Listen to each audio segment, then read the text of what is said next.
Welcome to Blizzard Fire. We hope this video helps fire up your solution. You start by making a full backup now. Do not skip this. Power down, unplug, and remove the battery if removable to avoid shorts. Once done, ground yourself with an ESD strap and open the access panel using a small Phillips and plastic pry tool. Locate the existing storage. Note whether it is a 2, 5, SATA bay, or an M2 slot, because that determines which drive or adapter you need. Remove any brackets or screws so the drive can be detached in the next step. You will now remove the old drive and prepare the new one. If cloning, connect the replacement through a USB adapter and start the cloning software. Clone the entire disk, not just the OS partition, to preserve boot records.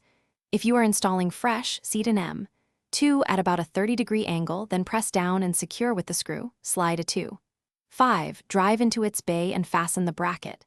Make sure connectors align, snug screws but do not over-tighten. Once seated, reattach caddy or adapter. You finish by reassembling the case and reinserting the battery, then power on and enter BIOS to confirm the new drive is detected. Once detected, set the boot priority to the new disk if you cloned. If you installed fresh, use the OS installer or disk management to create and format partitions. Make sure the system boots into your OS. If something goes wrong, reseat the drive and cables, update BIOS firmware, or restore from your backup.